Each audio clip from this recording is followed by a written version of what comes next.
ओम नमः शिवाय। ओम नमः शिवाय। ओम शिवाय नमः। ओम जय गुरुदेवाय नमो नमः। ओम जय योगीश्वराय नमो नमः। ओम जय बागीश्वराय नमो नमः। ओम जय सन्यासी देवाय नमो नमः।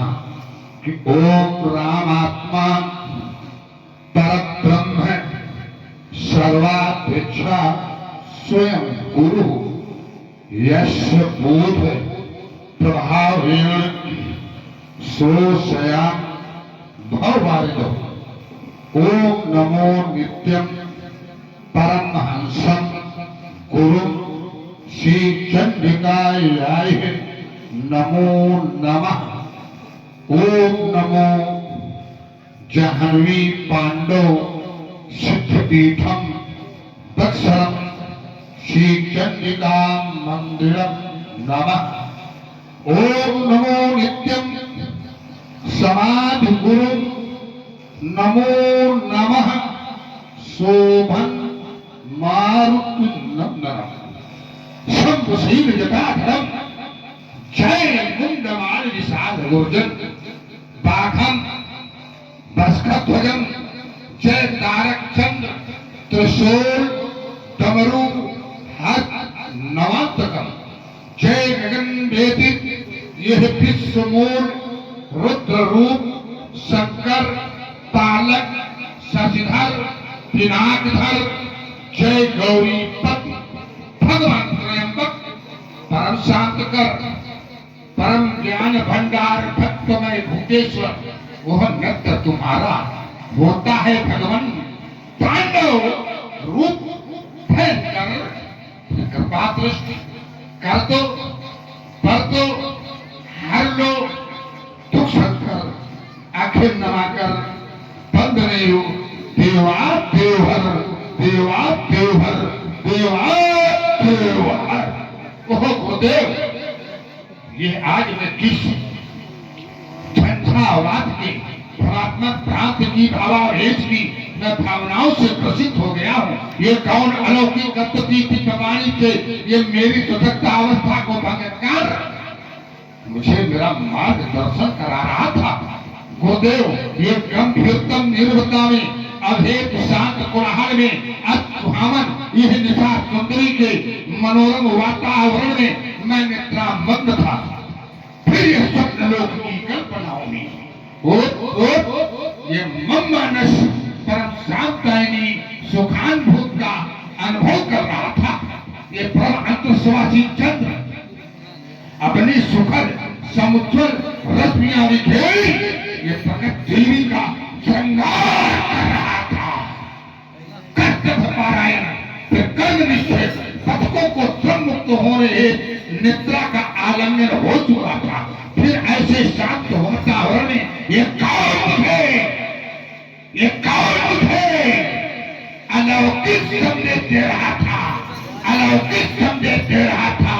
ये कौन कह रहा था वो छोटे मंडल पर महाक्रांति का अवसर उपस्थित अस्त निद्रा का त्याग कर श्रद्धा का मन अपने गंतव्य की ओर रहो अपने गंतव्य की ओर रहो तथा सत मार्ग की ओर तत्परता से प्रदान करो। अरे ये मेरा कौन ये मेरा कौन सत्संग करता हुआ मुझे अपने कर्तव्य बोध का स्मरण करा रहा था।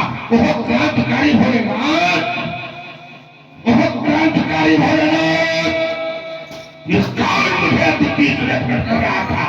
ये काल मुझे बीच में प्रकट कर रहा था।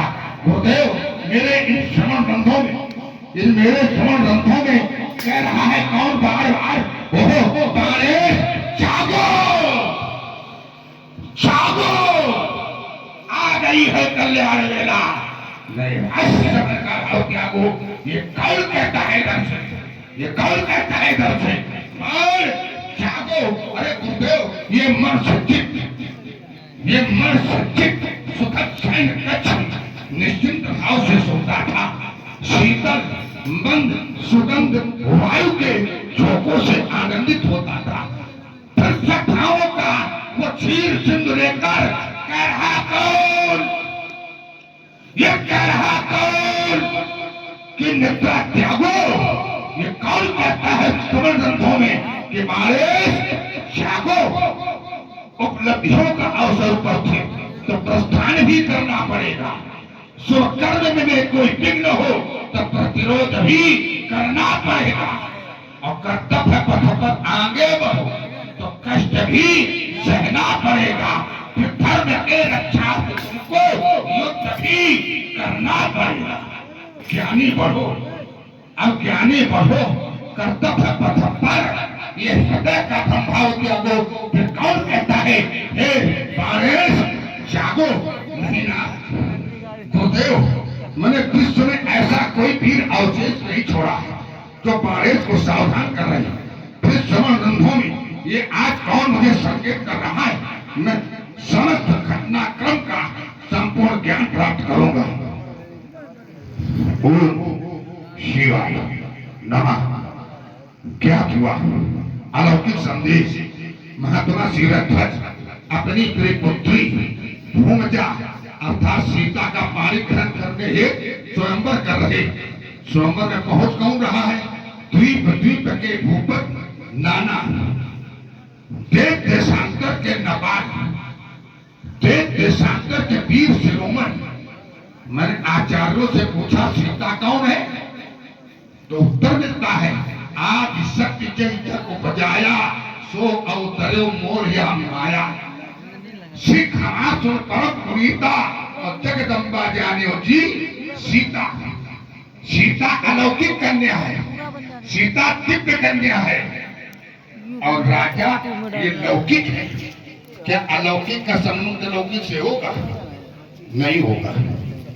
जब सीता है जगत माता, उसका पति होगा जगत पिता। आचार्यों ने बताया वो जगत पिता भी मिथिला में पहुंचे। देव तनुधारी मनुष्य शरीरा, तो इन नेत्रों से उनका दर्शन करने का मैं सौभाग्य प्राप्त करूंगा। यही मेरे लिए अलौकिक संदेश है। परंतु ये क्या देखता हूँ, ये पुस्तक विमान हो करके लंकेश तो भी मिथिला जा रहा है और छत्रपाती रावण तो माता सीता के स्वयंवर में जा रहा है। कहीं उत्पात तो नहीं करेगा? अब सुन,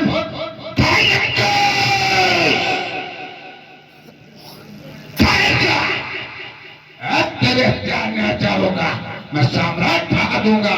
यही मेरा दर्शन करता है। अब करो प्रस्थान मिथिला को, यही आज्ञा पुरारी की, न मिटूंगा कभी श्रेष्ठ गंगधारी की। एक बार समाज में जितने भगवान शंकर को मानते हो तो जोर से जय घोष करो, बोले भगवान शंकर की। यही